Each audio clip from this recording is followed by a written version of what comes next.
Live now, by the way. Nice. What's going on, brother? Crazy day already today, man. Yeah, I had a busy weekend already. I went and brought a new Christmas tree over the weekend. Yeah. I was looking for one because my daughter's gonna take the old tree, right? hmm That I have, so I need a new one. So I'm looking and I'm like, all right. I went to Walmart, nah, didn't like nothing there. I went to Sam's, Costco, Home Depot, Target, and then I went to Michael's with my niece, Yeah. and there it was, dude. That was the one. It was only like 144, which wasn't bad, you know. So I got that, and then I brought a new TV over the weekend from Best Buy. I got Oh, the you were showing me 75 that inch. online. Yeah. Yeah, I got You that texted me about 75 that. inch one. Yeah, because I mean, the TV that we have in the living room works when it wants, you know, and I'm When it just was. tired of it. I'm just tired of it. And the wife had bought that one. It was like an On brand years ago at Walmart. And On is garbage, dude. Never Oh, buy yeah, On yeah. brand. And yeah, that thing's a piece of shit, dude. So I just went and pulled the trigger and got a new TV. It gets delivered on Saturday. So I'll put that one up, you know, take the old one down. I don't know. Maybe I'll have use for it here in the studio. Use it for a backdrop or something, you know? Right. Well, I'm looking around the house right now. The Christmas tree's up and it's beautiful. I've Yeah. never had a relationship before where we have a Christmas winter wonderland ever. But Yeah. I'm counting. We have 8 Santas, 15 Nutcrackers, 4 nativity scenes. The Christmas tree's up. We have these lit up dogs, dressed as Santas, elves, and stuff like that. Yeah. I gotta put the lights up in the front yard though. I'm excited for Christmas this year. Nice. Let's get this Yeah. going, baby. Yeah. Where the dreams don't fade from the river walk nights to the Alamo shade. We rise together through the highs and the lows. Area 210. Oh, it's the life that we chose. We're rising together on a Monday morning. This is the Area 210 podcast powered by PF Chang's La Cantera. My name is Mike Jimenez. Joe Garcia is back at the studio. Joe, big weekend in sports. Lots went on, Joe. So much to Yeah. get into. The Spurs bounced back yesterday with a victory over the Sacramento Kings after losing back-to-back games at home to the Golden State Warriors. Should we be excited that the Spurs won this game? They won without Wemby. Wemby out with a stiff calf. Stephon Castle exited the Castle. game with a hip injury, but the Spurs ended up getting a win, a bounce-back game for De'Aaron Fox. Mita, Jeremy Sohan, with a smooth shooting form, looked pretty good out there in the few minutes that he was out there playing. Spurs get the W, stop the bleeding a bit, 9-4 on the season, have 2 more home games on this homestand that are both winnable. We'll get into the Spurs talk in a moment. The NFL, Cowboys play tonight on Monday Night Football in the Who Cares Bowl. The Oakland Raiders, Dallas Cowboys, I guess they'll get ratings, but this game should have been flexed a long time ago. These are 2 bad teams getting into it, but I am interested in tonight's performance for the Dallas Cowboys for one reason. Because of the death of Marshawn Nealon a couple of weeks ago. Will the Cowboys band together and win one for their fallen teammate who passed away? He committed suicide about a week ago, just a couple of days after scoring on Monday Night Football. We'll get into that. Texas Longhorns dropped a game big time, laid a huge egg against the Georgia Bulldogs. Our friend Fernandez was out there in Athens, Georgia for Yeah. this game. Come a lot on, of tell me people, Arch is overrated, Mike. I know you're gonna say it. he is, dude. The 2 biggest games of the year, Ohio State, Georgia. He led this offense to just 17 points combined in 8 quarters. I'm sorry. I know those are good teams. I know those are good defenses, but you're not elite if you can't score. And I know so much went into the ball game, from drop passes to whatever the case may be. But at the end of the day, he's the leader of that team. And at the end of the day, he can't get them into the end zone against the good teams. Kind of like He's, Wemby. well, Wemby's an all-star. This guy isn't even a top 5 quarterback in his own conference. Meantime, chaos ensued a little bit at that A&M game. A&M coming back down, what was it, 30-3 at halftime, come back to win 31-30 against South Carolina. Yeah. No one's talking about that. Everyone's talking about that DPS trooper who try to cause a little bit of a skirmish there in the tunnel with 3 players from South Carolina. He got the boot though. The one that got ejected was not the players. It was the DPS trooper that got ejected from the game. So we'll God. get into that a little bit. Did you see what And if happened with Sean Payton over the weekend as well? Sean Payton getting run over by an official, then getting called for being in the way. That was great. We'll get into that. Oh my God. Dude. Speaking of Sean Payton, the Broncos going off and beating the Chiefs. Chiefs have fallen to 5-5. What was the time of death for the Chiefs? Looking at the standings, though, Joe, not only are the Chiefs on the outside looking in right now, if the season were to end right now, 10 games into the season, they would not be in the playoffs. But there's one team ahead of the Chiefs in the standings today that I find to be interesting. The Houston Texans, who at 5-5 are actually considered to be slotted higher than the Kansas City Chiefs. We'll talk about that. Craziness going on. All the Eagles do is win ugly games. They beat the Detroit Lions. I'm sorry. I'm done with Dan Campbell. That guy sucks as head coach. He was so good out of the gate for Detroit, but he's holding them back 0 for 5 on 4th down conversions, Joe. He takes points off the board like no coach I've ever seen in NFL history, Bill O'Brien included. What is he doing out there? I understand being aggressive and playing to win the game, but at some point it'll just look stupid. And Dan Campbell rather, just completely wet the bed for Detroit yesterday. Lots to get into, Joe. What do you want to get into today, Joe? Oh, by the way, Tom Cruise. Congratulations to Tom Cruise this weekend. Got his first Oscar award ever. Now I know the Oscars weren't this weekend, but the governors got together, which is the governors of the Oscars, of the Academy Awards. They gave him a Lifetime Achievement Award. They're like, dude, we know you keep losing every time you're nominated. They gave him a Lifetime Achievement Award along with Debbie Allen and along with Dolly Parton. So congratulations to Tom Look at Cruise. Elias over here trying to troll. He says, Joe, do you have a Longhorn cap? If not, I'll give you one for Xmas. You can get me a Longhorn cap when you can show me your college diploma. Yeah. Ooh, I'm gonna clap back today. Joe's not holding back at all when it comes to anything today. He's done with it, man. Gloves are off when it comes to Joe. Gloves are off. But Joe, I cannot believe all these Spurs fans were just butthurt before the tip-off yesterday against Sacramento Kings because Wemby didn't play. As though Wemby was a phantom injury.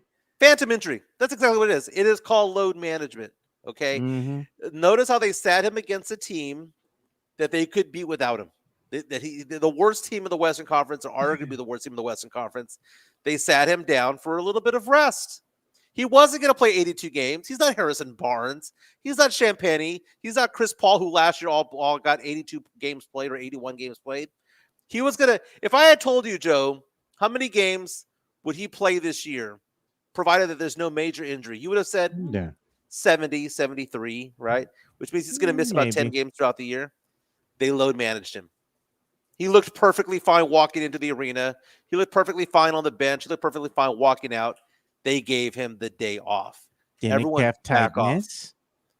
They had to give out some sort of thing, right? They couldn't use the Greg Popovich line on Tim Duncan out being withheld because he's old.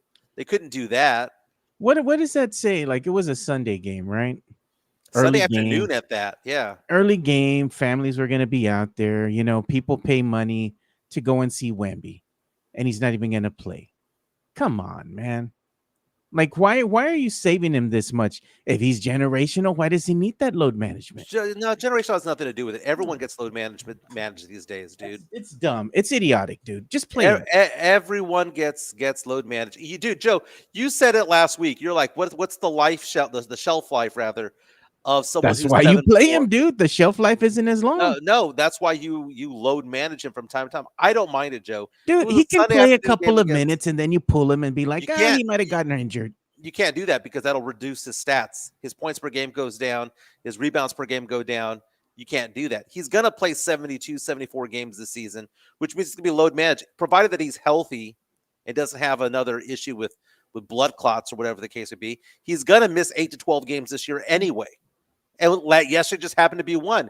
And do you want him to sit out a game against the Thunder, or do you want him to sit out a game against the Kings? And the Spurs got the victory yesterday, and it was a committee win for the Spurs because there was no big star yesterday. It was a bunch of players coming together, chipping in their 12 to 14 to 18 points. It is what it is, man.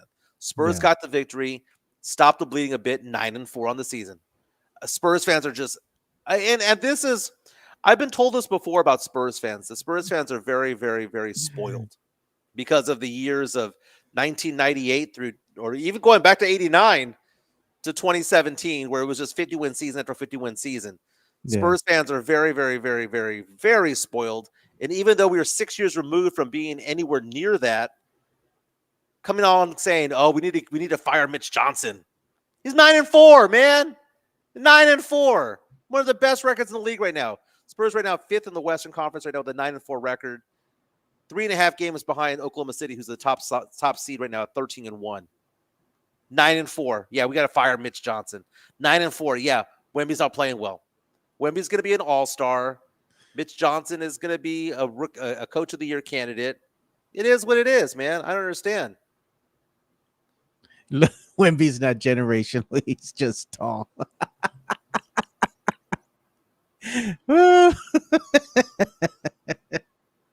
Oh man, the chats. Look at this, Elias. It's funny, man. Elias is trolling me today. He says Joe equals Wemby. Carried by others. Joe is Robin to Mike's Batma. He means Batman. I'm like, yeah, that's college. That's college certified there for you, doggy. But me and Elias just joking around, man, before everybody really thinks we're like really mad at each other. We're just playing, dude. I can't believe that Spurs fans are just acting the way that they are right now. After 6 years of losing, like I would have been happy this year with a 46-36 record, and the Spurs are on track to be a 50-win team. And we're out here complaining that they've lost a handful of games. Guess what? They weren't going to go 82-0. Guess what? Wemby was not going to play 82 games. It wasn't going to happen that way. It was going to take a while. The Spurs are doing all right for this year. They're past the pace, but they go out and beat the Kings 123-110. I tell you what, man, they got fleeced against the Kings. That dunk that Wemby did on Draymond Green, where he started talking crap to him afterwards, they got wiped out. That was the reason why the Spurs lost that game. That right there was the nail in the coffin. That got the crowd amped up. They took the 2 points away. It didn't happen. That was the stupidest, dumbest star call of all time that Draymond Green got. And that Steve Kerr fought for. That took the game away. Spurs got that extra 2 points, and Draymond Green losing his mind afterwards. That game was over. The refs gave Golden State life. Golden State took advantage of that life and ended up winning that game. And I know you can say, well, there was still 6 minutes to go and things could have been done. I know, but at that point, though, the game was pretty much over when it came to like just where the trajectory of the game was going.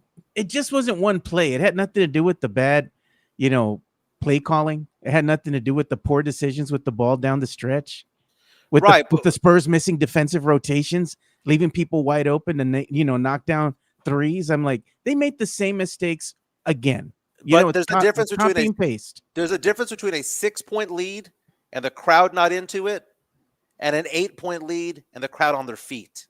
Now, the Spurs are showing you who they are, though, man. This is going to be the adage for them moving forward. They're going to be able to beat subpar teams, and then teams that are all right, they're going to struggle against. The Warriors. No, the Spurs beat Houston. The Spurs beat Houston. But Houston's rolling right now. They've won 4 in a row. Yeah, and that loss that the Spurs had earlier this year to Phoenix isn't looking that bad anymore, because we were looking at that Phoenix loss thinking to ourselves, man, we lost to a bad Phoenix team. But then you look at it, and Phoenix right now is rocking and rolling right now with an 8-6 record. They were 8-5 going to last night's game, so they're not a bad team. So the Spurs are holding their own. You know, one thing I will say this about the Spurs: the Spurs are not playing bad games. No, they're playing like a 43-win team. I think that's what's going to happen at the end of the season. The Spurs are playing like a 48 to 49 win team, because the Spurs aren't getting blown out, Joe. No, they're not getting blown out. When they lose games, like to the Lakers that are winnable. There's only been one game they played this year that they didn't have a chance to win. That was against Phoenix. The loss against Golden State, both those losses, they could have won both of those games. Although you could say Coulda, the first shoulda, game- woulda, but they didn't. The same thing with the Warriors. because teams don't go 82-0. Coulda won. Coulda Look, won, but what did Steph Curry do yesterday? dropped 9 another points. 40. He dropped 40 on the Spurs back to back. What did he do yesterday? 9 points. It reverts back to the mean, Joe. He was Why? 2 for Why did 11 he drop shooting. 40 against the Spurs and 9 against that other team? I don't know. Maybe because he wanted to They're show not up on very Monday. good yet, Mike. They're not that great yet. Okay, so the other team that they played yesterday is so much better Not than the saying they're so Spurs. much better. They played better. They held them to 9 points. Well, they still won. I mean, the Pelicans. But I'm just saying. The Pelicans are so much better than the Spurs that they held Steph Curry I'm down not to 9 saying points. that they're Come on. that much better. I'm saying they played better. That's what I'm saying against Now, Curry. Elias is saying their Spurs 3-point defense is still subpar. I agree with that. If there's anything that I'm complaining about when it comes to the Spurs, interior defense is pretty damn good. The perimeter defense needs some help when it comes to it all. No. That's basically it. Handle the Fist saying 2 dudes flapping their jowls Monday morning quarterbacking. No kidding. It's called sports talk, dude. That's exactly what sports talk is. Are But you new to this still game? watching. Are you new to this game? No, but last night, De'Aaron Fox, no one complained about De'Aaron Fox De'Aaron Fox, you understand. That last play against the Warriors where the Spurs lost by 1, Wemby was open. Wemby was open, rolling to the basket. Let's give it to Fox. Well, it's Fox's job to decide what to do. And Fox decided to play hero ball in that game. You give the ball to the tallest man on the effing court that can shoot over everybody. That's what you do. And all that, he was wide the F open, Joe. Yes. You see that angle? He was rolling towards the basket, was wide open, Joe. Wide open. But last night, Spurs go on to win 123-110 over the Sacramento Kings. Sacramento falls to 3-11. Spurs increased their record to 9-4. It was a game in which Harrison Barnes, as slow as he looks out there, that guy is drilling 3-point after 3-pointers. One of the best 3-point shooters in the league this year. Toyota Corolla takes you home, brother. 7 for 11 last night, 3 of 6 shooting from 3. De'Aaron Fox had 28 points on 11 of 20 shooting. Also knocked down 4 3-pointers. Mita, Jeremy Sohan, 4 of 5, 2 of 3 from 3, but played only 11 minutes, Joe. Look at that. Wemby's 36 minutes were available yesterday, right? Because he didn't play. So somebody's going to get these minutes. Who got those minutes, Joe? Kelly Olynyk got 5. Bismack Biyombo sniffed the court a little bit.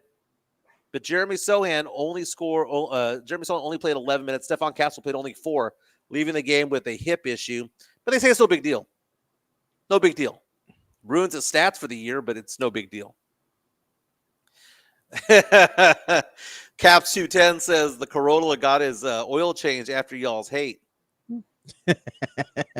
He went to that quick oil change that's down here on Marbach? He went to Jiffy Lube. No, the quick oil change where you just stay in your car and they change it in 15 minutes and they always take out your air filter. Look at how dirty it is. Just look at it. Put that damn thing back in there. Harrison Barnes this year, I'm looking at his stats right now. Borderline remarkable. He is shooting, Joe, 5.1 3-point attempts this year. In 13 games, that's essentially close to 70 attempts that he's thrown, right? That he shot, right? Yeah. He's shooting 48.5% from 3. 48.5. 36 is considered to be elite. 36, 38% elite. He's at 48%. 40% is like star level. Jeremy's playing limited minutes, though, you know? No, I'm talking about Harrison Barnes. Oh, Harrison Barnes. Yeah, but I'm saying you know what Harrison Barnes EFG is, Joe? Huh. I'm appalled to say it, Joe. His effective field goal shooting right now is 66.7%. He's a shooter, man. For a shooter. 66.7%, which means for every 100 times he shoots the ball, he scores 135 points. That's remarkable. That is remarkable. You know what I was going to say? Jeremy Sohan, you should check his stats right now, Mike, because you're going to get mad because his 3-point shooting from beyond the arc. It's not bad, dude. Well, I mean, I know against the Warriors, they were daring him to shoot the 3. I mean, they literally he knocked him down. They passed him in the corner, and Jeremy Sohan in 7 games this year is averaging 15 minutes played, is shooting 63% from the field, shooting 50% from 3 for the year. Well, Mike, he probably heard your hate. Well, I mean, he has shot 10 3-pointers on the year, right? He's 5 for 10. Exactly, dude. He hasn't shot a lot of them, man. Joe, do you know what his EFG is? It's probably like 60 something percent, dude. 72.2. Oh god. You know what? We were talking about the movie She's Out of My League the other day. Remember when the blonde kisses the nerdy dude and the Yeah. friends don't believe him, and one guy goes, I feel like the world's coming to an end. Like something's off tilt. Like one of us is gonna die. You know, it is a contract year for Sohan, man. You know, He's moseying on up. I only play 15 minutes per game, but I have an EFG of 72.2, which is like stupid good. he's gonna say, "Pay me my money right now." You know, he wants Chalky that Terra 23 says mil. you always say numbers don't lie. They don't. He's been hot on few attempts because he's not playing a lot of minutes. But I mean, let me ask you this, Joe: how big in the doghouse do you have to be if you're doing that well and you're not getting any run? Well, he's getting run now. You know, he's No. getting some run. He didn't get run yesterday, Joe. Oh, They God. played him. They barely played him a quarter yesterday. Despite the fact that Wemby wasn't in there, they didn't play him. You know who they gave some run to? They gave some run to Olynyk. They did. They gave him a handful of minutes. He didn't look bad out there. I've been telling everybody, man. Olynyk, I think he can be a good piece for the Spurs out there, man. Like you said, Joe, there's going to be a game where he shows up, Joe. Yeah. He just show up. Mario Cavazza saying Sohan shooting threes at 75% or 50% gives you hope for Castle. Again, it's 10 attempts. But I will say this, Joe, and this is sad because one player is a lot better than the other. Sohan looks more comfortable shooting the three than Castle ever does. There's a hitch in Castle's three-point shot, not because he has a bad shot, because we can see what he does. We can see from 15 feet, it's fluid. He has no confidence from behind the arc. No confidence from behind the arc. But Sohan, Sohan. Yeah. You know who himself doesn't in the shoot? corner. You know who shoots threes and doesn't make them all the time? Pull up three, transition three attempts. Vassell. Has he knocked one down So in transition? I saw an analysis on this by Eric Salinas, which again, Eric Salinas is a friend of the show and he's a big time Spurs fan. Yeah, but he's a real estate agent. He ain't a, like, you know, hard time number cruncher, you know? Like, Oh, I mean, I get but it. Who is? Yeah. But he was He's a asking the fan. question. Okay. He was asking the question if and when he mentioned it, I agree with him somewhat, where he was saying that the jumping pattern that Vassell has on his threes is weird. Like he looks different. Like it's off. Yeah. Like he has a certain form that he normally shoots with, but now he's shooting almost spread eagle.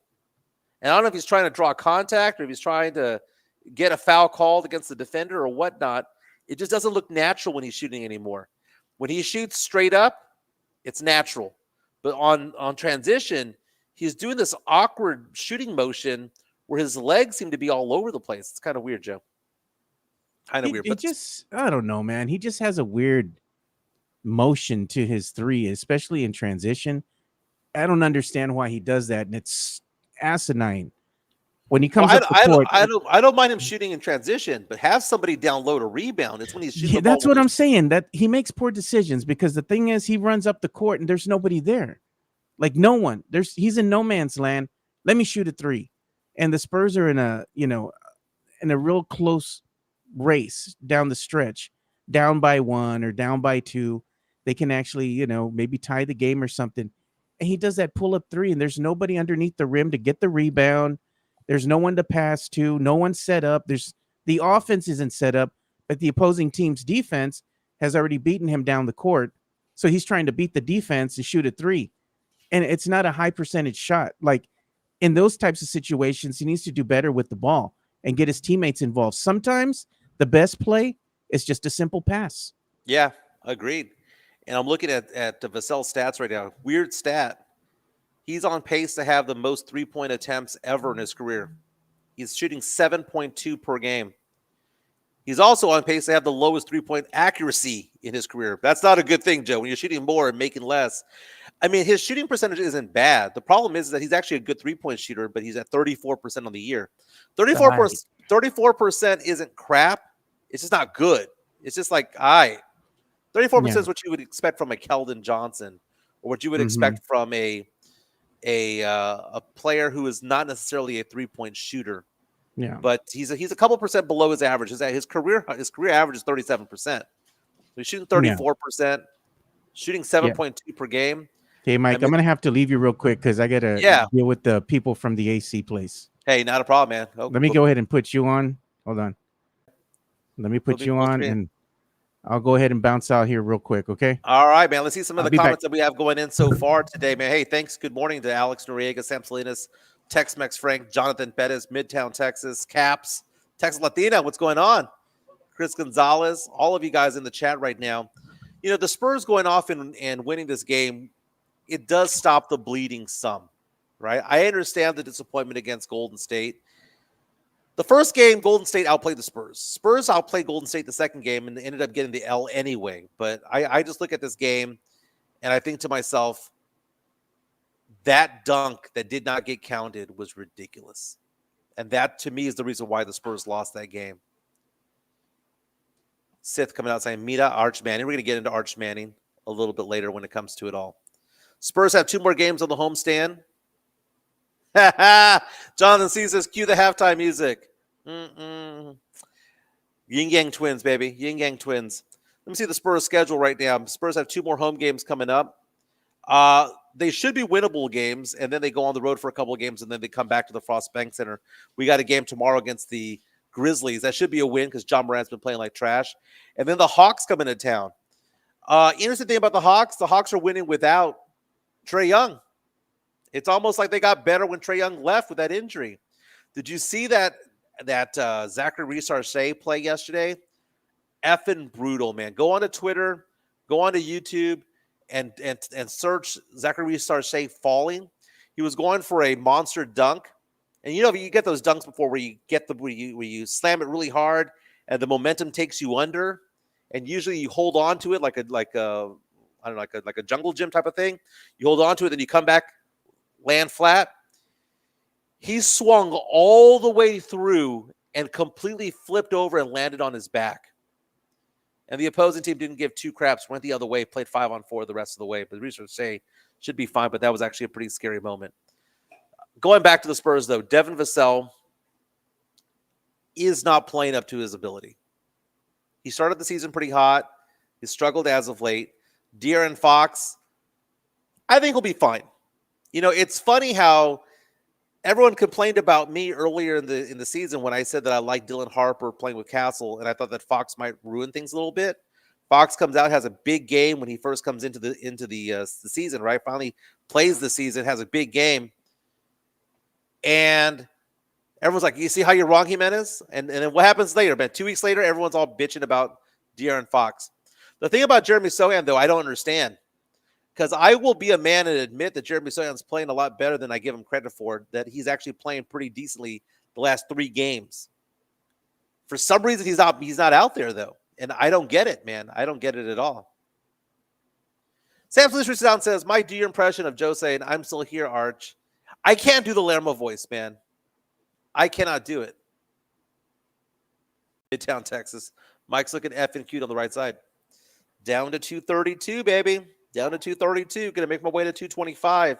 Chica and I and our adult kids, we're all 5 of us are going to go to Mexico for Christmas. We're not going to be there for Christmas Day, but we're going to be there the week of Christmas, and we're going to go hang out in Cancun for 5 days. Pretty excited about that.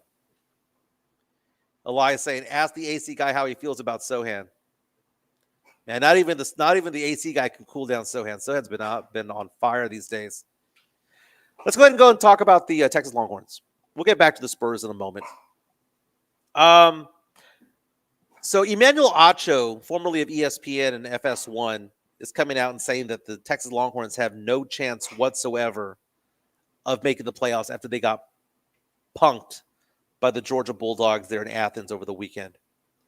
What's weird about it is that I was online today on this college football playoff aggregator. It's called playoffstatus.com. And it says that the Texas Longhorns, if the Longhorns win out, again, you have what Texas Longhorns have, what Arkansas and the Aggies on the docket left,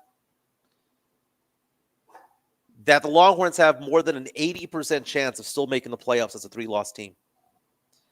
A&M plays Samford this week.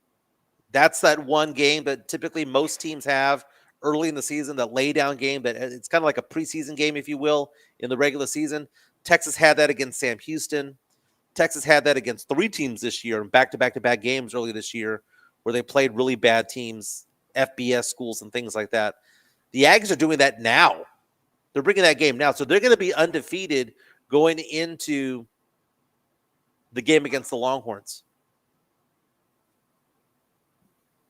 Longhorns win that game, provided that they beat Arkansas. They win that game against A&M. They should be in the playoff. They should be in the playoff. They're going to leapfrog a lot of teams because, again, they are big league. They are a blue blood of college football. They're going to get in. But the thing is looking at Arch Manning. The amount of apologists for him this weekend was pretty funny, right? Because I think Texas Longhorn fans are getting offended. They're getting insulted by how bad Arch Manning is playing, that they're willing to point the finger at anybody except for him. Why is that? The Arch Manning stands are pretty freaking hysterical. Think about that. I heard this weekend, Jimenez, you didn't watch that game, right? You didn't see what happened. There's so many drop passes. Okay, I'll watch most of the game, right? Were there a couple of drop passes? Yes. But at the end of the day, guess what Arch Manning can't do against an elite team? He can't lead them to the end zone. That's a problem. You got to lead the team to the end zone. And if you can't, you're not elite. He's not the best quarterback in that conference. He's not even a top 3 or 4 quarterback in that conference. And it's showing. They do have a pretty decent defense from time to time, but in that game, Texas got off to a 3-0 lead. Georgia marches back, takes a 7-3 lead. Crowds getting into it there in Athens. But what do we see? We saw Manning towards the end of the first half throw a pretty critical interception.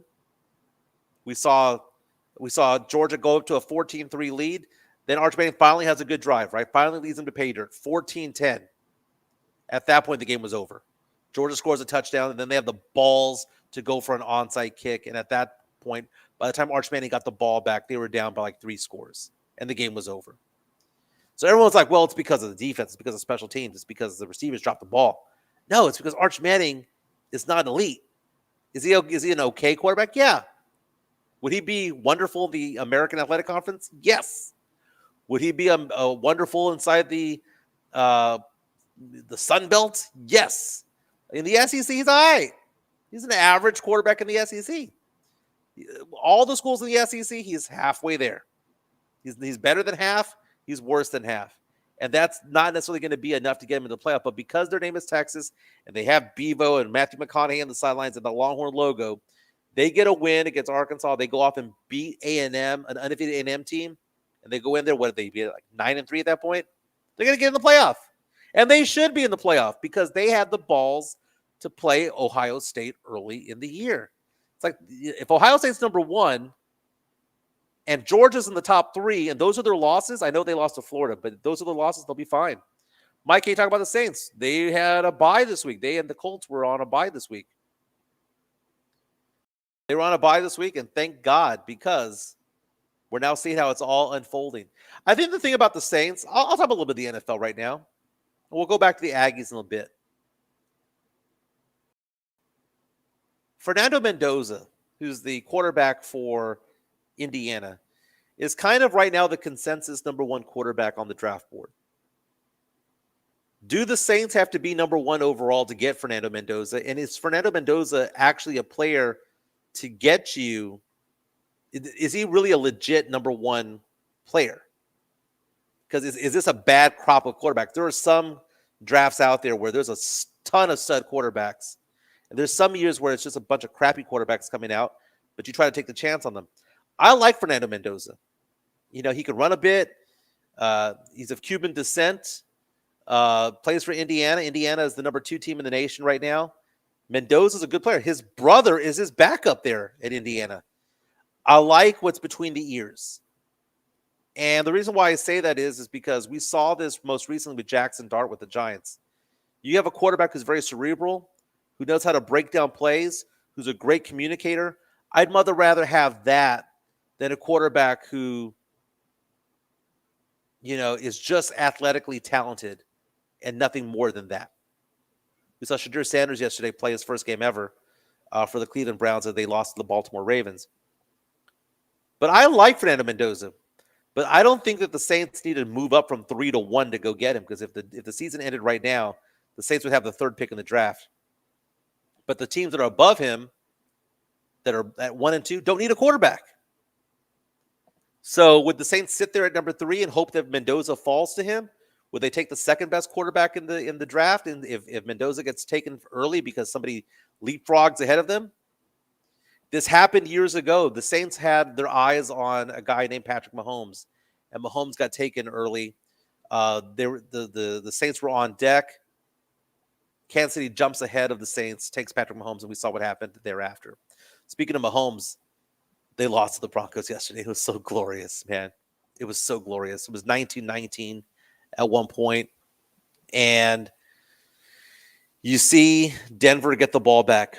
The biggest play of the game in that Broncos-Kansas City Chiefs game was not Sean Payton getting run over by the official, or the other way around, I guess you could say. The biggest part of that game, though, was the Chiefs scoring a touchdown when Travis Kelce took it into the end zone in the 4th quarter, and it looked like they were going to go up 20-16, but the extra point was blocked. And it's always a play like that that goes back and haunts the team that was kicking the extra point. Denver, instead of having to go all the way into the end zone to come back to take the lead, all they needed was a field goal to tie the game. Will Lutz, 54 yards out, nails it. 19-19. Kansas City gets the ball back, couldn't do anything. 3 and out. Broncos get the ball, put the game away with a game-winning field goal. With that, ESPN Analytics says that Kansas City has a 7% chance now of winning the division. And I'm going to actually update that, because it's not 7% chance. They have a 0% chance of winning that division. Not only do they have to leapfrog over Denver, they have to leapfrog over the Chargers as well. And if you look at the standings right now, I don't see any way that they have that as a possibility. It's interesting right now, because if the playoffs were to start right now, the number 1 team in the AFC right now would be the Denver Broncos at 9-2. If the season ended right now, I'm back. what's going on, brother? We All bounced right. around. We talked about the Longhorns for a while. Yeah. We're talking right now about how the Chiefs lost to Denver yesterday, and Denver has now won 8 games in a row at 9-2 is the number 1 seed in the AFC. If the season was to end right now, Jacksonville would go on the road to take on New England.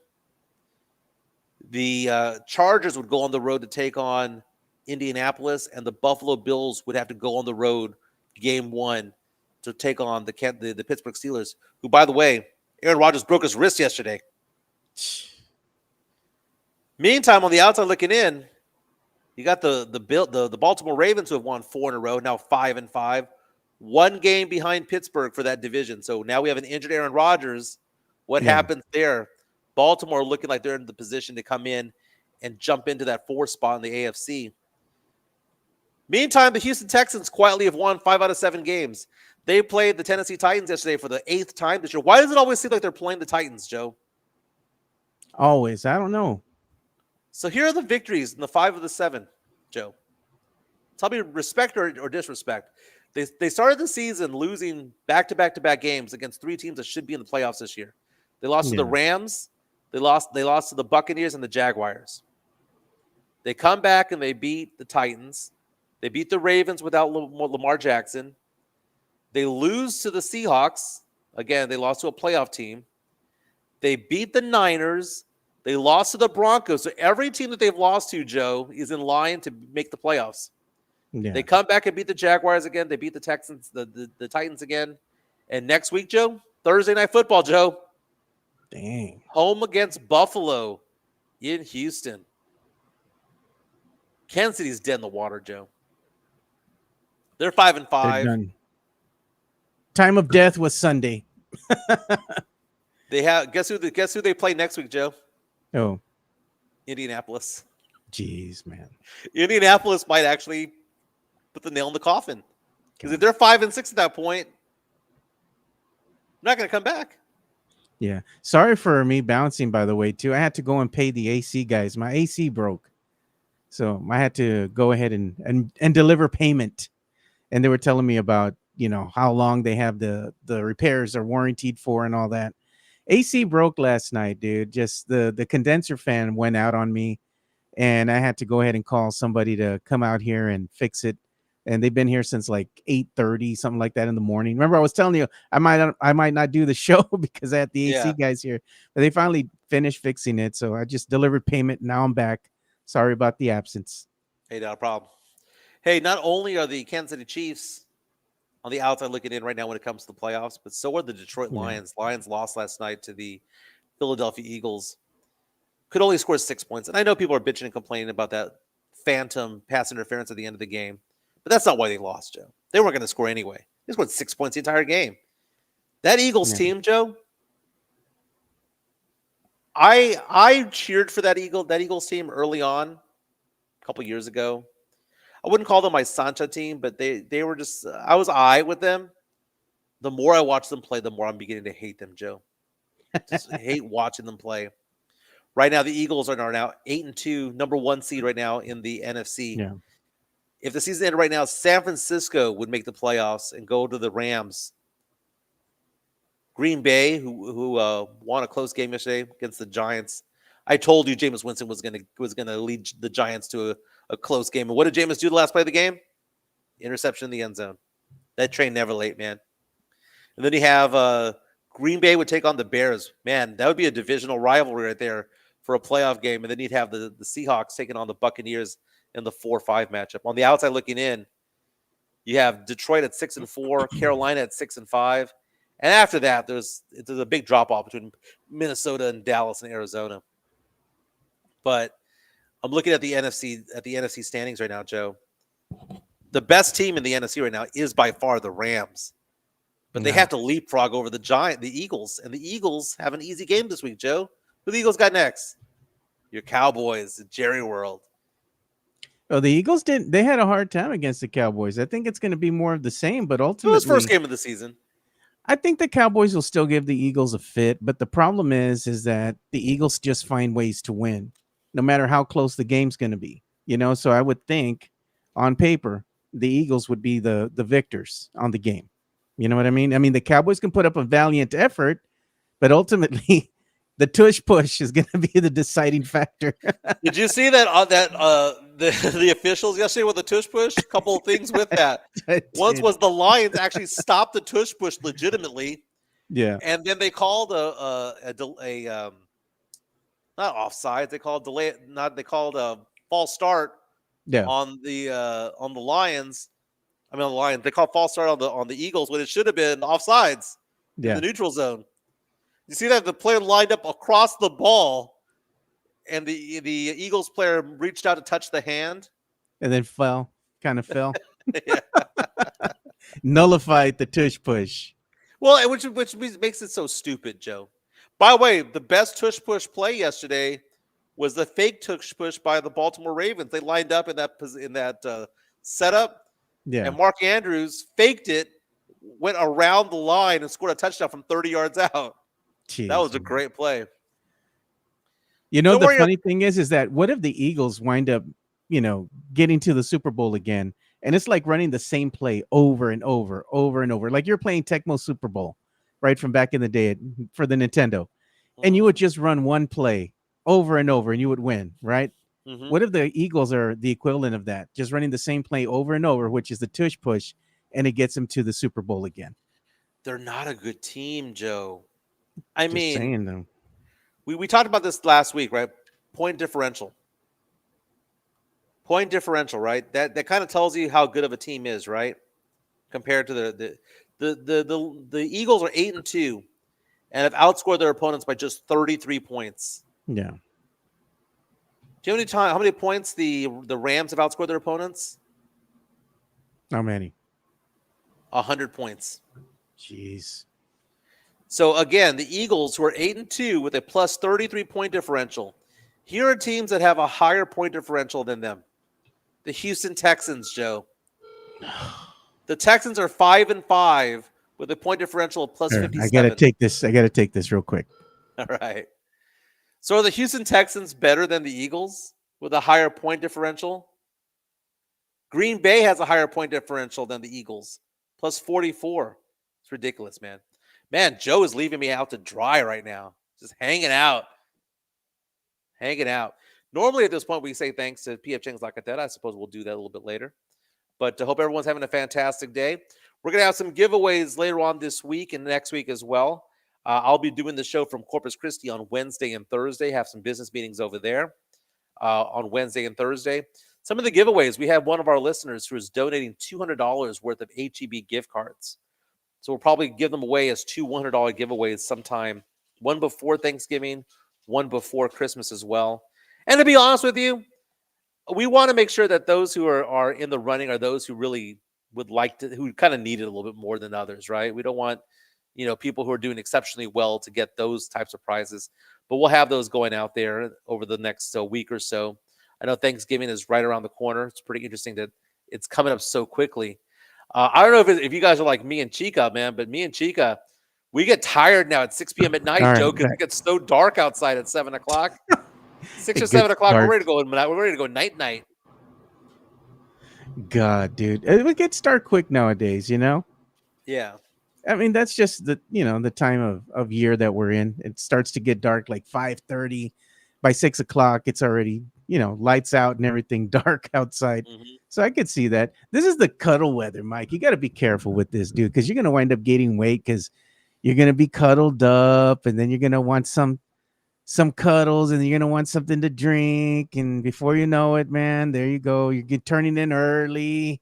I'm doing good, dude. You I'm know. down. I'm down to 232, which is still big, but I'm down to 232. The highest ever was, Joe, was 255, and was over here. So Chica's daughter is visiting us right now. Might be here for an extended period of time, and she's doing her medical residency right now. And Yeah. long story short, we were talking about like where we would take her for her birthday because it's this coming week, and she goes, "Mom, the only food I want to have is yours." I don't think people realize Chica's an amazing cook. Yeah. And she says she hates cooking, but she's really, really good at it. Last night she made homemade lasagna. Dude, that was like Garfield by the end of the night, dude. I was just Jeez. wolfing it down. She made chorizo and egg for breakfast this morning. Dude, like the best restaurant I have is Chica. So she kind of maintains me when it comes to it all. But the cuddle weather is interesting. It's gonna finally kind of cool down a little bit next week. But I don't know how it was over there in San Antonio this past weekend. But in Conroe, it was 86 degrees, man. Too damn hot for a November day. Yeah. Yeah. I mean, over here in San Antonio, it was warm, dude. Like over the weekend, it was hot. It felt like a summer day, man. It was not very fall-like at all. I mean, you were outside and you were walking around, you were sweating because there was no clouds in the sky, sun just baking you. Mm-hmm. It was not a good time to be out and about outdoors unless you were under a shaded area, you were by a lake, maybe fishing or something, chilling with your boys. But man, being outside, walking around San Antonio, downtown San Antonio, or taking in the Riverwalk, you would have been kind of hot, dude. Not gonna lie, it wouldn't have been as bad as the August, but you still would have been. You would have been hot. You would have been sweating. Jesse A said, warm today, warm yesterday. Ding, ding, ding, ding, ding. I get the Stewie Family Guy reference, by the way.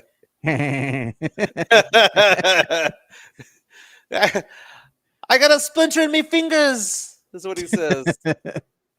Yeah, it sucks over here in San Antonio. Like, it's not gonna get cold out here until it's like what, January, December? End of December, And then it gets really cold. it gets real cold for like 3 weeks or something like that. Maybe Yeah. less than that, and then that's it. It's hot again. I was at the mall the other day, and Chica was showing me this one jacket, and it was a good looking jacket, dude. It was kind of like a suit jacket, but it was a little bit more informal, just more casual than a suit jacket. But it gave off those vibes.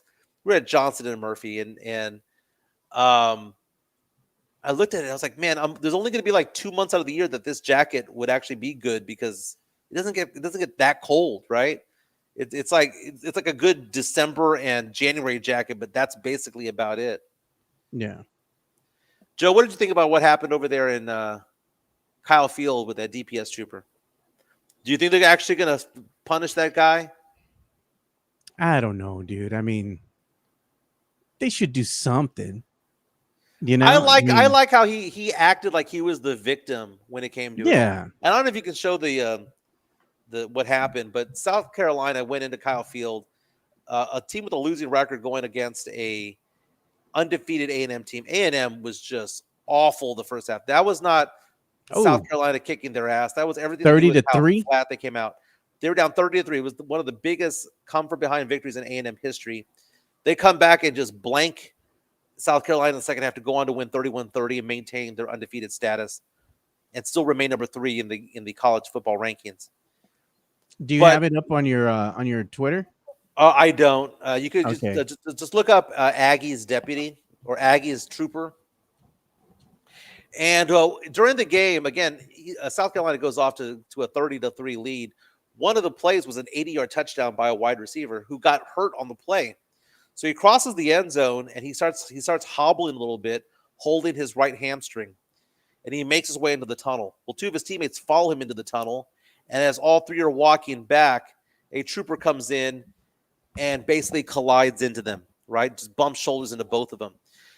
And the number of people who come out there and defend the trooper are complete assholes. Just complete assholes. Because Well, there's here you nothing. go, Mike. The Here players it did is. nothing wrong. Nick Harbor with an 80-yard touchdown there. This is courtesy of Fox Sports, or ESPN rather. So he gets the touchdown, and they're coming out of the tunnel. What's the DPS trooper doing there? And all the people defend, and the idiots defending the trooper like he did nothing wrong. The trooper could have stopped. The players are coming out of there, and you know what? When I heard this happen, Joe, do you know what happened with me, Joe? What? I got an alert on my phone that a trooper was involved with an incident involving a player at the A&M game. Do you know what I said to myself, Joe? White cop, black player. Guess what it was, Joe? Yeah. White cop, black player. No shit. Like that's not racially motivated. And you know what? If he does that in front of, do you know what? If that had happened on a street, Joe, he would have arrested those guys. He would have said that he was assaulted. And Probably this is want to why make some story up. This is why. Like I'll give you an example, Joe. I was at Hotel Valencia many years ago, and there was an incident involving police with a guy who was, I don't know, he was just acting a fool over there, right? And I witnessed the whole thing. It happened right in front of me, the altercation between him and the police officers, right? Guess what ended up happening, Joe? Do you think I was asked, I was questioned about anything? No. I was not questioned about anything. They questioned other people who didn't see what was going on for the report. And I had to go to SAPD the next day and ask if I could be part of the report. Because they took down this one guy who, again, was being a pain in the ass, but he wasn't threatening the officers. He didn't throw anything at the officers. He was not doing anything towards the officers. He never made a walk towards the officers, but the officers made a point to go up to him and take him down. Yeah. Right? Dude, cops, once they get that badge, Joe, I'm sorry, but 9 out of 10 of them are just jerks half the time. They're not all like that. I've told my daughters, don't date a cop. Don't date a cop. They're not all like that, because I do have family members that are on the police force, and I know a lot of officers, like state troopers, sheriffs, the whole thing, because the family has a lot of law enforcement. They're not all that way. There's some that are, the way that you're showing in the video that we just showed at Texas A&M with that altercation. And then I have one of my dearest friends, good friend of mine. She's a lady cop over in Dallas, and she doesn't act like that, Well, I mean, Tony Loss is data detective. That's it. The higher level officers are actually pretty good people, right? Yeah. It's the street cops. It's the street cops. And do you know what I don't like, Joe? The word hero. There's nothing more thrown around than the word hero. If you're a cop, you're automatically a hero. No, you're not. If you're a teacher, you're automatically a hero. No, you're not. If you're a doctor, you're automatically a hero. No, you're not. You're a To be a public hero, servant. you are a public servant. To be Yeah. a hero, you need to do heroic things. You having an occupation does not make you a hero. I'm sorry, it doesn't. It doesn't. But that word gets thrown around so often, dude. And the problem with police officers, and it's like that with any other industry, is that I said 90%. It's probably 20%, Joe. But you know what? It's the other 80% who cover up for the 20%. Yeah. That's the problem, Joe. That's the problem.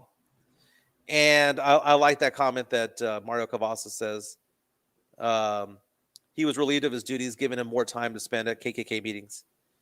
I mean, East Texas is East Texas. I mean, I'm in East Texas right now.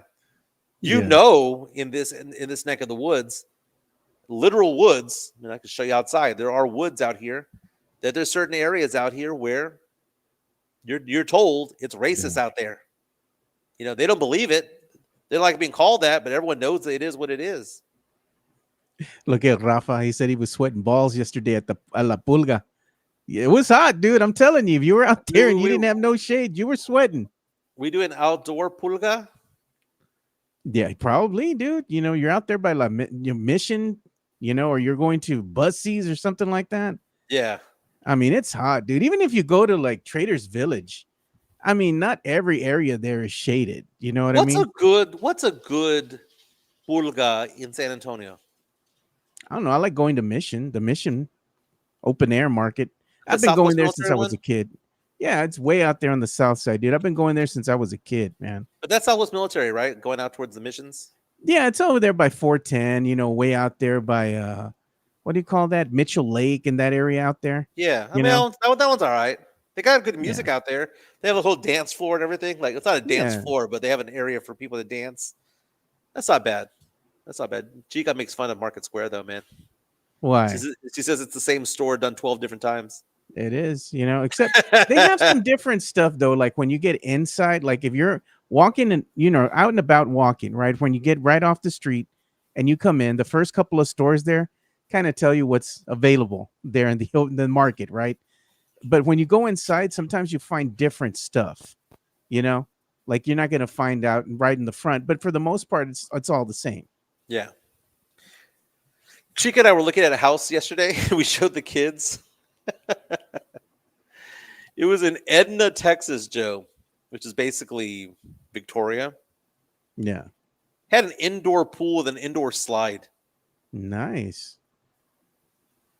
That was badass. Who's going to go visit me in Edna, Texas, Joe? Ain't nobody going to go out there. Look at what Rafa says. He says, Mission was all right. He says, all the pendejo and chuntarro influencers all going to the Petite Flea Market Festival. Petite Flea Market. And that's the thing is, you see a lot of those videos, and I know you probably don't see them, Mike, because it's too ethnic for you. But on my timeline, on Insta and like Facebook, I always see the same people, over and over, hanging out over there at the Petite Flea Market, and they're dancing on the dance floor. I mean, it's El Bolsazo and some other lady that they're always showing them getting into fights and arguments with the other patrons out there as they're out there on the dance floor. It's ratchet stuff, bro, but it's funny. It's entertaining. You can't stop watching. I hear Petite, Joe. Think of two things. That's the best Dairy Queen in the country. Sorry, the Petite one. It's really good. And I think of our good friend Anthony Pittman from KBB back in the day. Yeah. Whenever he'd see a hot girl, this was years ago, man. This was when he was in his 30s, man. And I was in my 20s. He'd see a hot girl and he'd go, "I take her to Petite." That was her way of saying that she was hot. I drive her to Petite. It was a Chuck McAtinnick that coined the phrase nugget. Yeah, it was Chuck McAtinnick. Oh no, it's just a nugget. You even told him that. Yeah, he forgot. He forgot. He forgot. I was like, he go nugget. 8 U's nugget. He'd also see a girl go by, and he would say, "Can't if she was curvy or whatever?" He'd go, "Can't teach height." You're giving all Chuck secrets out here for free, bro. I miss Chuck, man. I haven't seen him in a while. He's funny, man. Him and Ernie Zuniga, they were both funny. But I like Pitt, dude. Pitt's good people, man. Him and his wife are good people. Yeah, they do. They do. They're amazing. They're amazing. I haven't called Pitt in a while. I got to reach out to him. Got to reach out to. So Minix reached out to me the other day. He texted me on Saturday and was like, "You're married?" Question mark. Question mark. Question mark. Was it that line from Ferris Bueller? Life comes at you fast. Pretty much, I'm gonna switch you pretty fast. If you don't follow me on Facebook, you might miss it. No, we ended up putting together a brand new bed yesterday. That was a pain in the ass, dude. I bought a drill set. I when I left San Antonio, I left everything at home, right back in San Antonio. So I'm like rebuilding my stash, and I had crappy tools to begin with. So I've been going out and buying better stuff over the year, right? So I find a reason to go to Home Depot to go get something. So I bought a DeWalt drill set, right? Has a compactor and a drill. And dude, one of the items was broken. Dude, the compactor was broken. And so now I'm like, I'm never going to use that. But do I just take it back just out of because it came together? Do I take it back out of just symbolism? Just for the whole point of it all was that one of those items was broken. So now I got to go all the way to Home Depot and do all that crap. But I'm digging my tools, Joe. Finally got some good tools, Joe. I'm a You need DeWalt some good guy. tools. I'm a You need DeWalt tools. guy. You need those tools to do 'cause- honeydews, man. Well, I mean, yeah, but you look at it, and there's nothing worse than having crappy tools. Like my dad was a craftsman guy for many, many years. Everything was craftsman, right? So I had to pick a brand about a year ago. I was like, because everything I had was Ryobi, it was battery operated and all that Yeah. stuff. And I was like, you know what? I'm gonna pick a brand. It was either gonna be Milwaukee or DeWalt, and I chose DeWalt. So everything I have is black and yellow, black and yellow. I like Makita. I have Makita lawnmower. I have a Makita, what do you call it? The electric lawnmower. And then I have the Makita edger and some other Makita power tools. I like Makita. Mm-hmm. I'm going to stick with them. Makita, dude. Good shit. Yeah, Sam Slee, let's take it back. He says, Tony Alon says, your dad looks like he lifts. Dude, my dad is 83 years old and is a tank. Like my dad at 83 years old does not believe in just like not in asking for help in moving something. Yeah, he'll do it. Refrigerator. He'll move he'll move anything, dude. Like he was hauling. He asked for my help the other day to haul a tree trunk that he had been nice. Like a piece of a tree. And he was like, "Oh yeah, move those off to the side. If you can help me with the rest." Man, that sucker was heavy, man. My brother-in-law and I were struggling with that thing. I'm like, how did my dad get it from the backyard over there? He's 83 years old. He's a tank. You know what the thing is, man? Like you're talking about trees and all that. So my mom just sent me a video, or not a video, picture, when I was at work this last week, and she was telling me that the big old tree that me and my sister used to climb when we were kids, it had got overgrown because the tree was big, Mike, when we were kids, and it just with the drought and everything, that tree got so big, it was swaying a lot when it would rain or it would get windy. And she was afraid that damn thing was going to teeter over and fall down because I checked it out and I told her, man, this tree is dead, Mom. Like, we need to cut it down because if not, it's going to come down on the house. So she finally got somebody to go over the house and she paid for one of those tree hauling services where they cut the tree and haul it away. She paid the guys like $500 to cut that tree down. That tree had some girth to it, man. And it went down pretty quick. I'm just saying.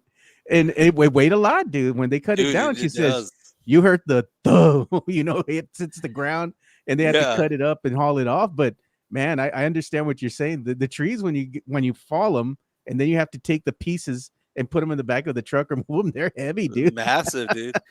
It's funny. I was looking at old photos the other day. And my dad growing up, my job was whenever we'd rake leaves or whatnot, would be to get on top of the trash can and press it down with my weight. Yeah. Right. I have a photo from like 2 or 3 years ago where I'm doing leaves with my dad and he's asking me to do that at age 45. And there I am at age 45, jumping into a trash can, holding on to dear life to this one branch and pressing down on it all. It was funny. The one way that you're supposed to rake the leaves, I never knew this. And I saw a video of it and I tried it out and it did work. So everybody has the rake, right, with the forks out like Yeah. this, right, and you go like this, Yeah. and if you turn it around this way and you scoop them up, you hold more leaves this way and you just put them in the trash can, and it's Yeah. easier to scoop them up. You know, I Yeah. was like, no, shut up, dude. That's not how it works. And then I tried it out, and I was like, damn, dude. Sure enough, that's how you're supposed to do it. And look, they're asking this, Tony Hernandez, Joe, is your dad still alive and well? Yeah, my dad is still alive and well. He's kicking, man. He's still feisty as hell. We don't know how many more winters we're gonna have with him, but my dad is something else, dude. He's a grumpy old bear, and he likes cussing at the TV when he's watching Spurs games and he's watching Cowboy games. He throws his hat. I don't know how many hats he has at his disposal. He has hats and he wears them throughout the game, and he's just flicking them, throwing them at the TV. He has jerseys he has on, and he takes them off and he throws them in the middle of the living room, and he's just cussing up a storm while he's drinking beer. And my stepmother's always telling me, I don't watch the games with your dad because he acts crazy. He does that too at the Spurs games when I take him. He talks a Yeah. lot of shit, dude, when he's out there, man. And everybody's laughing at him because he's just a feisty old bastard, you know? No, my dad's a pretty gentle giant, dude. He's just a nice man. But my mom was giving him crap the other day because when the Spurs came back last Monday to beat the Bulls, my dad had enough in the third or fourth quarter, right? And like had turned the TV off, and my mom Yeah. kept watching. And as my mom's getting more excited about the Spurs coming back, my dad's coming on in, and my mom's telling him, "Go back to the other room. You left. You gave up on the team." Stay gone. Oh, look at that. Jesse A says, is a Sitgo guy Joe's dad? Joe's No, dad. he's not. But my dad's feisty, man. Sort Hey, of. It's Greg. not, you described the sicko guy. Look at that. Greg says, Makita tools, not for the peasants. Am I choosing okay with DeWalt's? I mean, I that's guess the that's high. what contractors wear. Yeah, I mean, use. They use the DeWalt. That's the high brand for the highest brand over at Home Depot. Yeah, I'm just saying, I like Makita. There, it was just, I only use DeWalt. It's not for the pores, Mike. Just so you see what I sent you the other day, and I was making fun of you because I had bought those little Debbie Christmas Oh trees, yeah, and then the brownies.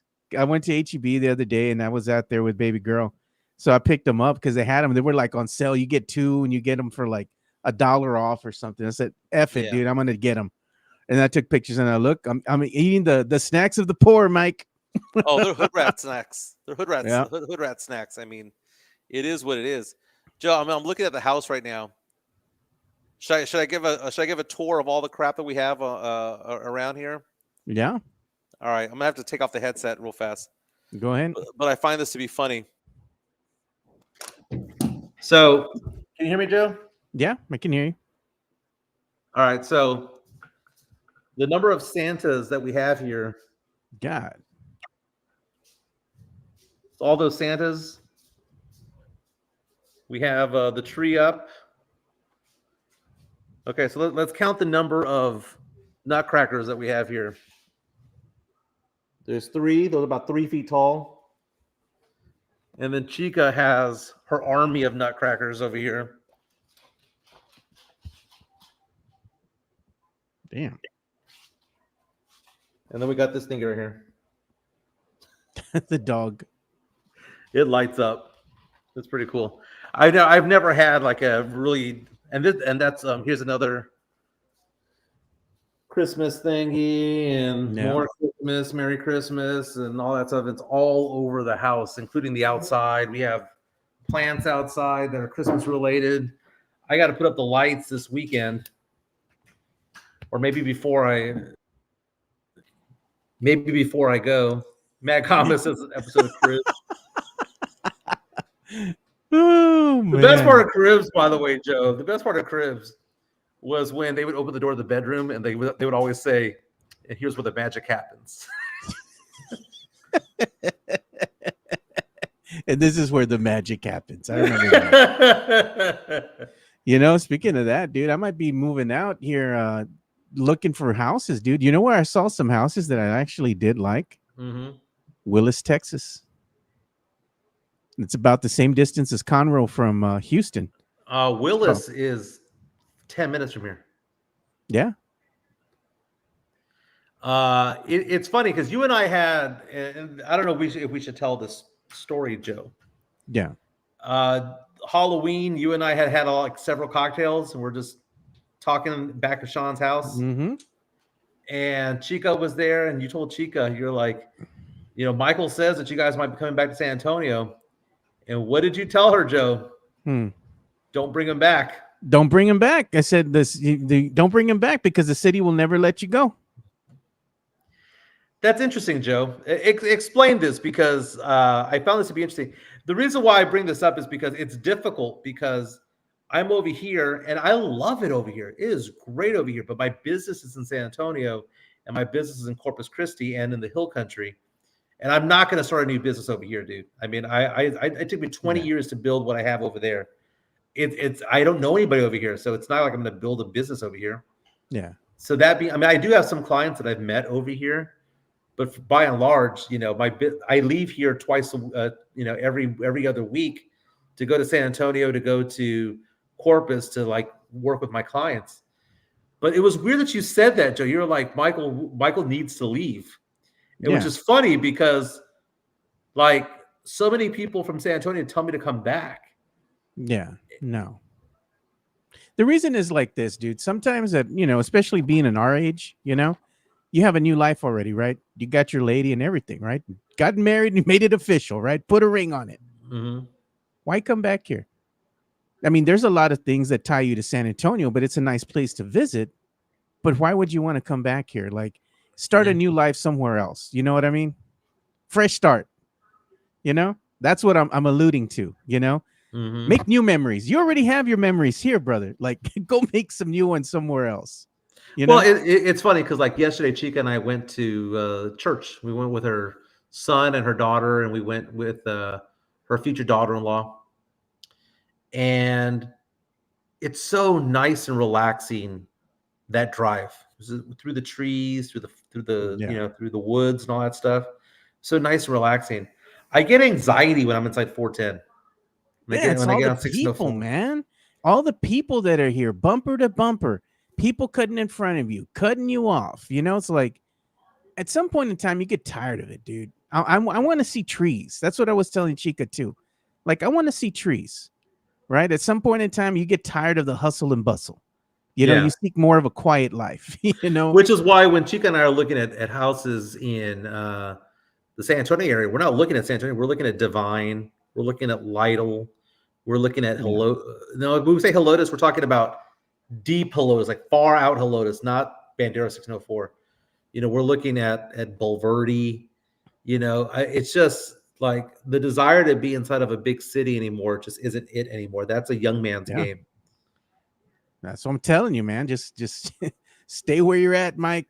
Maybe look for some property. The property that they have on the outskirts of Houston can be had for a good price. The houses too. They got some beautiful houses over in Conroe, Willis, and the surrounding counties out there. And you get a lot of house for your money. Montgomery is really nice out here too. And you get a lot of house for your money out there. Yeah, I mean, Brenham is where Bluebell's from, kind of close to College Station. We might be neighbors, Mike. I'm looking out. I'm serious, the Area 936 show. I've been looking, dude. I've been looking, and I've been seeing some homes out there that are catching my eye. And even near like Galveston, I was looking at stuff too. Like, I want to be like near the coast as well. Maybe have a rental property or something. Mike, there was a house I almost pulled the trigger on, dude. There was like a 4-bedroom house, 3-bath. It was a foreclosure. They had just renovated and everything. It looked nice. $177,000. Wow. That's cheap, dude, for a nice house near the coast. But then I started thinking about it, and I'm like, really, at the end of the day, why am I going to need that much house there? Like, maybe I'll just rent, like not rent, but buy a condo. Yeah. Because condos can be had for like $39,000 starting on up. Like, if you want to get a nice one, probably run you 59, $59,000. We're looking for land. We're not, we don't want to have a residential property. We don't want to be in a neighborhood with a cul-de-sac and all that crap. We're beyond that. So we saw this place the other day. It had 10 acres, including a barn. for like Jeez. stables for horses. And they're like, what are you gonna do with that? I'm like, I don't know, get a horse. I don't know. Man, I can't see you on no horse, Mike. Horses they're expensive to maintain, dude. Like you have to do all the I've maintained 2 before, Joe. they're expensive, dude. Like you got to brush them and you got to maintain their hooves and all that kind of stuff. I'm just like, damn. Yeah, I paid somebody to do that back in the day. I had 2 back in the day that I was co-owner of, and it's been a long, long time since then. But no, they're beautiful animals. But no, I just want to be out in the middle of nowhere, get away from people. I want to have a presence near the coast somewhere, though. I do want to maybe invest in a condo. And they were saying, look, what about Corpus next to the caca water? You know what? That's funny. The caca water is worse over in Corpus than it is in Galveston. They're both bad, dude. It's all caca water anywhere you go near the coast. Port A and Rockport are fine. No, Rockport was worse than Galveston, bro. Oh, I'm just thinking back in the day when Rockport was nice. I don't know. No, not anymore, bro. Like they took the levels. They were doing the count, the E. coli count. Oh, really? And the E. coli count over in Rockport, the nice beach, the Blue Star, Blue Wave beach that they have out there, that was caca water, bro. Like that water was nasty. So it it's was not just worse brown, than the it's caca Galveston brown. water. Yeah, it was worse than Galveston, actually. I mean, don't get me wrong. I like Rockport. Rockport's a nice, quiet town. I like Port A. You got to have a little money to live in Port A, though, because the prices of everything are so expensive when it comes to property. Nah, dude. We got to pull the trigger on something soon, man. We'll buy something probably in June or July of next year. Take your time, though, man, but get something that you're really going to like. You know what I mean? Yeah, well, we got to save money, man. We got to make money. If you want to help me make money, become my client. My number is 210-508-0369, 210-508-0369. I have clients all over the state of Texas, all over Florida, Louisiana. Man, if you have somebody who needs to work with me or wants to work with me, it can be anywhere in the country, but I work primarily in Texas, Florida, Louisiana, some in Oklahoma, Colorado. But reach out to me. Give me a call, 210-508-0369. I do everything from investments to life insurance, disability to long-term care. You have an old 401k, old retirement account, old pension. You do something with it, give me a call, 210-508-0369. Joe, I'm going to be doing the show on the road Wednesday and Thursday because I'm going to be in client meetings in Corpus Christi.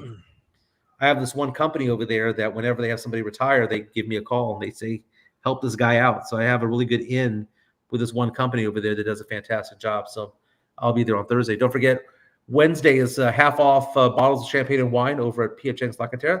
Let's go ahead and give him some love, Joe. Sean Quintero is one of the big wigs over there. Go give him a call. Go hang out with him. Go tell him that we sent you. P.F. Chang's La Cantera, San Antonio's premier destination for dinner, date night, or happy hour. Enjoy one of their signature dishes, such as the Singapore street noodles, sesame chicken, or Chang's spicy chicken, or their infamous Chang's chicken lettuce wraps, which are delicious, by the way. You can enjoy all this while you're dining in an Asian-inspired atmosphere, and make sure to enjoy the new outdoor patio and try some of P.F. Chang's signature cocktails and drinks during happy hour, Monday through Friday from 3 to 6 p.m. P.F. Chang's La Cantera is a proud sponsor of the Area 210 podcast. Don't forget their 8 signature cocktails for $8.99 all day, every day. Happy hour from 3 to 6. Signature cocktails include lychee martini, the jade margarita, the Long Island iced tea, the mule, all sorts of things you can get over there. Ooh, I flipped spots. I flipped boxes there. That was pretty cool. Yeah, I switched it right now. I was like, why is Mike on the other side? Hey, Joe. So I was trying to watch a show yesterday with Chica. We're looking for a new show to watch. We watched season 1 of Stranger Things. We enjoyed it a lot. Season 2 came on. We can't care. We couldn't care less about the show anymore. Like it just died out. Like our interest is just faded, right? Yeah, done. So we got the Paramount subscription or the Watching Landman. We tried to, Joe. We couldn't make it through one episode. We couldn't make it through one episode because 2 things. Chica lived in Midland for 12 years out of her life, right? Yeah. She's like, all that stuff that they're talking about there doesn't happen over there in Midland. She goes, there's barely any oil over there. What are you talking about? How, they're booming this and the other. Because it hasn't boomed there since the 80s. She's like, is this a show from back in the day? I was like, no, it's supposed to be present day. And the cochino factor in that show was abnormally high, Joe. Yeah. From a character that's supposed to be 17 years old, Chica was like, "Nope, done. Next show." So we got to keep it at a lower level. I You did want to watch show. something interesting? Yeah, what's up? Check out The Night Agent, Where's that on? Netflix. Hmm. I like that show. It's a good show, especially like you watch that first season, dude, and it's a thriller, man. It's really good. Like you watch it and it kind of starts off okay, getting to really, like know the main character a little bit, but then it just takes off and it's just like action packed, bro. Like you just watch it and you get into it and you just before you know it, you're like 3-4 episodes in a row, You're like, man, let's go ahead and Nice. see where it takes you.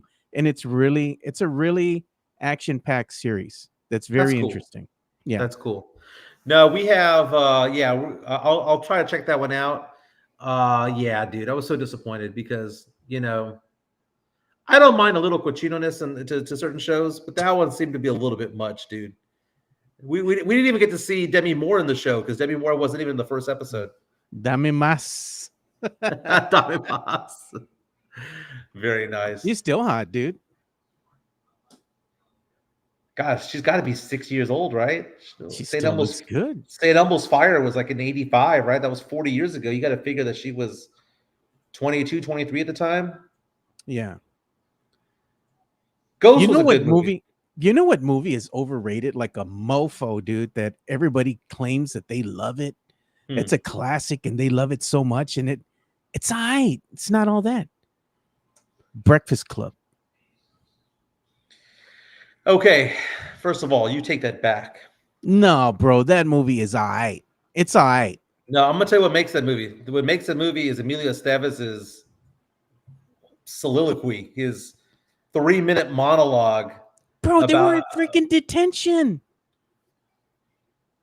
But the rationale behind it, the fact that you had 6 different types of people from different backgrounds, from different cliques, coming together and understanding that they're all going through shit was a powerful thing at that time.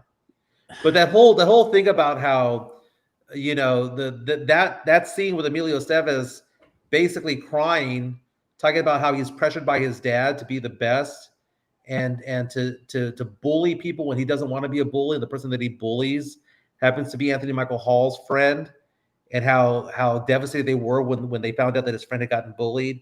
And then to see that the guy that he's grown to like over the past 3 or 4 hours was the guy who did it. That was a really good scene, Joe. Now some of it was stupid, dude. The dancing in the library, that was stupid. The dandruff, okay, that was stupid.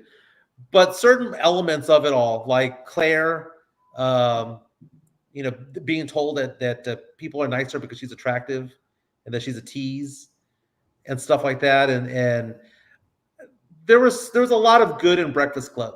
Speaking of movies, Joe, yesterday Tom Cruise got an honorary Oscar. I mean, officially it is an Oscar award, but it was for lifetime achievement.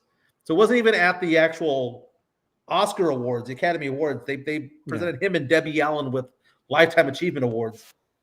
This is somebody who's been nominated 4 times for Best Actor but never won it. And it's kind of weird because if you go back in time, since in my lifetime, the 48 years I've been in this world, he's the biggest star we've ever had. He's the biggest movie star of my lifetime, beyond Tom Hanks, beyond Harrison Ford, beyond Eddie Murphy, beyond everybody, Leonardo DiCaprio, Matt Damon, Ben Affleck. The biggest star of my lifetime is Tom Cruise. Are you throbbing right now for Tom Cruise? It's funny because like Tom Cruise is somebody who the movie's gonna at least be okay, at least entertaining, right? You saw that last Mission Impossible? I did. I don't like Mission Impossible movies though. Look, man, it's like this, Mike. I like me a Mission Impossible movie, and some of them were pretty good, but this last one, oh man, dude, no, that wasn't it, dude. I hope they end it just like that. Just let it right off onto the sunset because it's getting a bit much, like the Fast and Furious movies. At some point, you got to call it, dude. Right. I think that might have been the last one.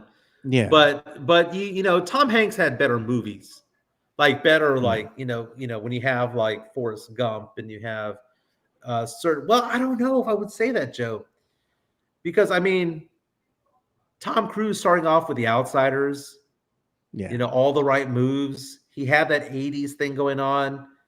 You know, you have Born on the 4th of July, Top Gun, just popcorn. He's the ultimate popcorn flick guy.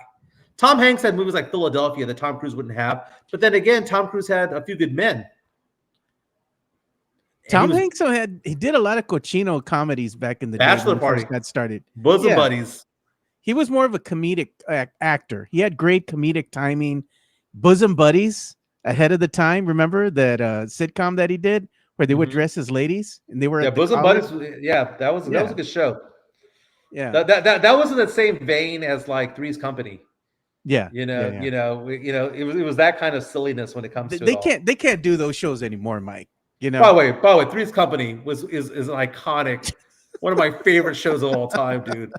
Mr. Roper, Mr. Furley, whatever his name was. What was that guy's name? Stanley? Was that the neighbor they had? What was his name? Not Stanley. That was Mr. Roper. What was his name? The guy, the neighbor they had that would always come over. No. The other guy that would come over that always had the gold chains and the shirt open. Larry. Yeah, the neighbor. Yeah, they go to the Regal Beagle and pick up chicks. Yeah, him and Jack. They were slaying at the Regal Beagle, bro. Well, you got Chrissy and you got Terry, right? There was a third one in there. Janet.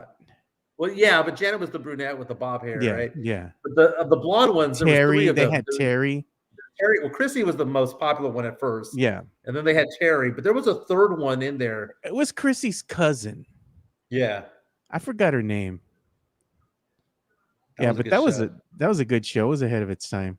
Look at my biggest problem with Tom Cruise. It's hard to see him as the character. I just see him as Tom Cruise.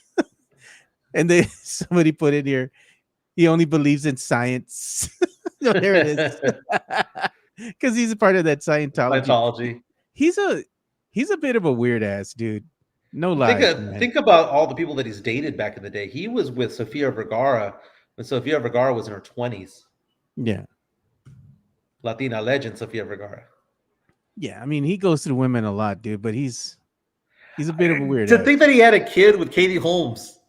I mean, Katie Holmes is like the most pure Christian girl back in the day that we all thought in our heads, right? From Dawson's Creek. Yeah. Hey, man, you heard about James Vanderbeek, dude? Man, prayers up to him. He's having to go and auction off a lot of this props that he has from Dawson's Creek to go ahead and pay for his cancer therapy now. Oh, wow. So he has a bunch of stuff from the show that he kept, and now he's going to auction it all off because he needs to pay for his cancer therapy that he's going through right now. Dude, he does not look healthy, Mike. Like, he's looking bad, dude. Speaking of looking bad, look up Bernie Kosar on Twitter. Jeez. Bernie Kosar is going into surgery today. When I saw the video of him today, late last night, early this morning, Bernie Kosar, former quarterback of the Cleveland Browns.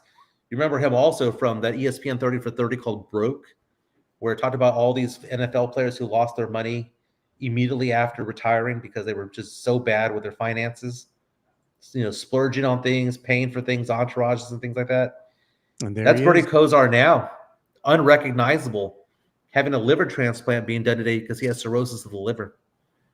That's not good, man. Prayers up to him, man. Yeah, he seemed to be really upbeat. He seemed to be really excited about it all. But he, got a match and has a new liver coming his way today. So he was very, very, very thankful to the people around him.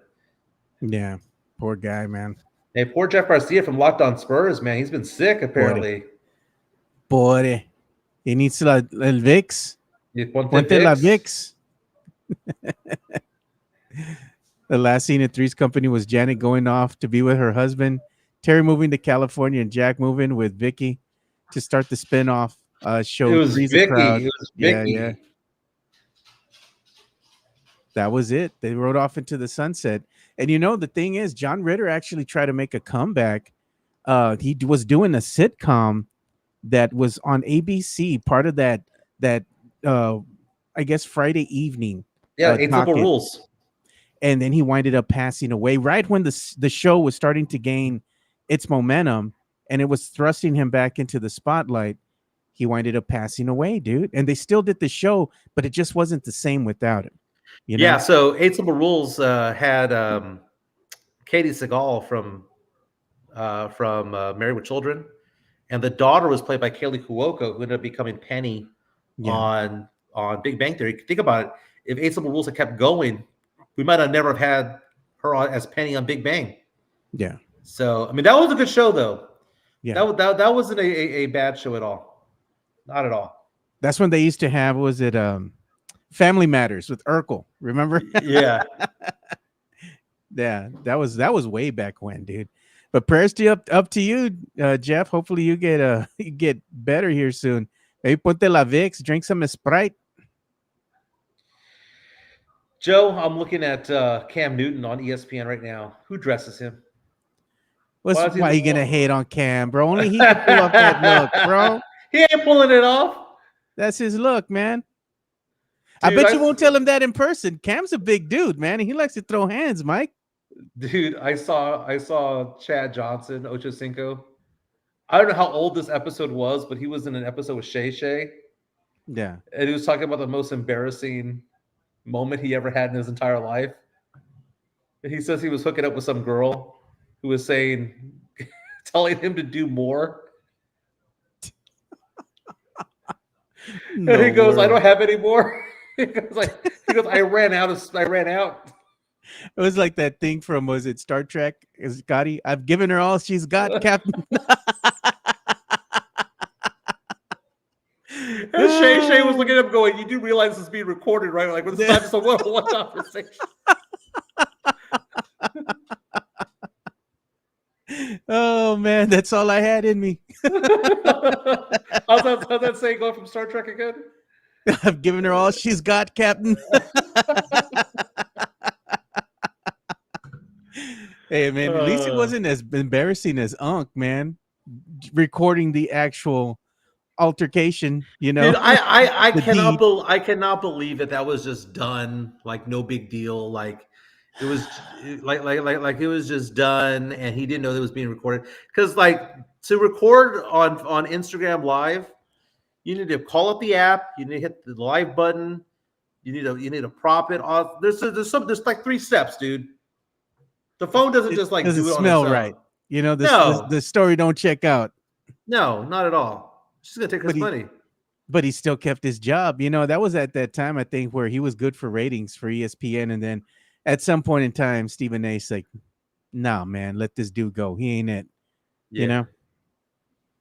That's usually what happens. When you're around Stephen A, you wind up losing your job. Ask Molly Querim. Yeah, and then he takes her job. And she got replaced already. They replaced her. Yeah, I saw that the other day. I mean, that's got to be the easiest job in all of sports broadcasting, Joe. You just read the intro and then you step out of the picture for about 30 minutes. Yeah, we got a new subscriber here, Mike Hill. Thank you for subscribing. Very cool, man. Very cool. Well, it's time to call it, Mike. I got to get ready to go to work and start my day. I know it's going to be very busy. Yeah. Wednesday and Thursday, we're going to have to play by ear because I'll be in Corpus Christi. Yeah. I'm sure I'll be able to do Thursday. Wednesday is going to be kind of iffy unless you want to do a show with me driving on the road the entire time, which I don't mind. No, do it James Pledger style. Yeah. Don't forget happy hour from 3 to 6 over at PF Chang's La Cantera, but all day long they have those 899 craft cocktails. Go check them out. Again, lunch starts over at PF Chang's La Cantera at 11 o'clock. It's already lunchtime, baby. Go get those lettuce wraps. They are delicious, by the way. They are delicious. I don't just say it. I don't just say it just to say it. They are very good. I like when Fernandez says it. He does the best impersonation of you saying that. That's amazing. Hey, our boy Fernandez had quite a weekend, man. Yeah, man. Hey, Athens, Georgia's what a place to go watch a football game. That's amazing. But Longhorn fans, don't fret. Just win out. You'll get in the playoff. You know why? Because you're the Longhorns. and they'd rather have the Longhorns than the Utah Utes. It just is what it is. What it is. Nobody By the wants way, to see them. UTSA football 1 game away, 1 win away. They have East Carolina this week at the Dome.